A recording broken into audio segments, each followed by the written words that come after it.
পর্দা কি নারীকে ছোট করে না? অর্থাৎ এতে কি নারীরা তাদের সম্পূর্ণ স্বাধীনতাটা পায়? সেটা নিয়ে আজকে আলোচনা করব। ইসলাম পুরুষ ও নারীর অগাধ মেলামেশাকে অনুমতি দেয় না। তারপর সূরা নূর আয়াত ৩০ বলা আছে, মুমিনগণকে বলো তারা যেন দৃষ্টি সংযত করে এবং লজ্জাস্থানের হেফাজত করে।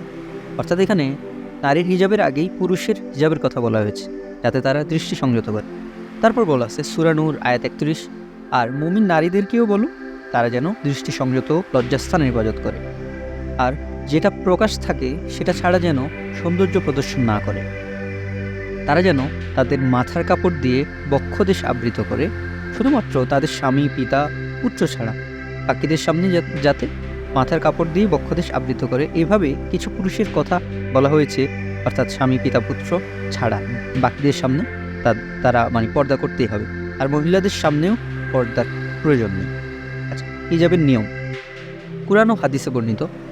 সীমা অর্থাৎ তাদের কতটুকু সীমা এটার। 1. পুরুষদের জন্য নাভি থেকে হাঁটু পর্যন্ত ঢাকতে হবে। নারীদের জন্য পুরো শরীরটাই ঢাকতে হবে। যে অংশটুকু খোলা থাকবে বা অনাবৃত থাকতে পারে তা হলো মুখ আর কবজি পর্যন্ত হাত। যদি সেটাও ঢেকে রাখতে চায় রাখতে পারে, ভালো, এটা আবশ্যক নয়। তার বুঝতে পারতেছেন, অর্থাৎ সম্পূর্ণ শরীর ঢাকতে পারবে, মুখ এবং হাতের কবজি পর্যন্ত খোলা রাখতে পারে। আর যদি সেটা ঢাকতে চায় তাহলে তো আরও ভালো, উত্তম। 2. যে পোশাকটা পরবেন সেটা যেন আঁটোসাঁটে না হয়, যাতে শরীরের কাঠামো বোঝা না যায়। 3. সেই পোশাকটা এমন স্বচ্ছ হবে না যাতে ভেতরটা দেখা যায়। 4. পুরুষ বা নারী কেউ জাঁকজমকপূর্ণ পোশাক পরবে না যা বিপরীত লিঙ্গকে আকর্ষণ করে। 5.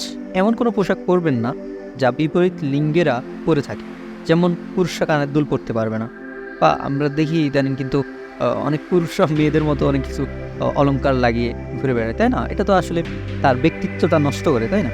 অর্থাৎ এগুলো করা যাবে না। তাছাড়া বাইবেলে বলা আছে মহিলারা শালীনতার সাথে তাদের পোশাক পরবে, তাদের পোশাক হবে ভদ্র এবং তারা চুলে বড় খোপা পরবে না, চুলে স্বর্ণ বা মুক্তা দেবে না। আবার বলা আছে যে মহিলা মাথা ঢেকে রাখে না সে নিজেকে অসম্মান করে, তার চুল কেটে দেওয়া উচিত। তারপরে হিন্দু ধর্মের বেদে বলা আছে মহিলারা মাথা ঢেকে রাখবে, মহিলারা খোলামেলা চললে ধর্ষিত হওয়ার সম্ভাবনা থাকে। ব্রিটেনের প্রতি 7 জনে একজন মনে করে যেসব মহিলারা খোলামেলা পোশাক পরে তাদের আঘাত করা উচিত। এটা আসলে ওই দেশের সানডে টাইমস পত্রিকা 2009 মার্চে প্রকাশিত খবর। 26% লোক মনে করে খোলামেলা চলায় মহিলাদের ধর্ষিত হওয়ার জন্য আংশিক বা সম্পূর্ণরূপেই দায়ী। ইসলাম মহিলাদের হিজাবের জন্য দিয়েছে, তাদের ছোট করার জন্য নয়, উপরে তোলার জন্য। কালচারে পার্থক্য থাকবেই, ইসলাম কাউকে পালন করার জন্য জোর করে না। যেহেতু ইসলাম নারীদের অশালীন হতে নিষেধ করেছেন, তাই সব মুসলিম নারীদের হিজাব করা উচিত। এতে তারা সম্মানহানি থেকে মুক্তি পাবে, অর্থাৎ তারা সম্মানহানি থেকে মুক্তি পেতে পারবে। অর্থাৎ পর্দা নারীদেরকে ছোট করেন, পর্দা নারীদেরকে আরও সম্মানিত করে, তাদেরকে সম্মানহানি থেকে মুক্তি পেতে সাহায্য করে। কিছু কিছু আমেরিকানরাও মনে করে, অর্থাৎ আমেরিকান নারীরাও মনে করেন যে হিজাব তাদের সম্মানিত করে। ধন্যবাদ।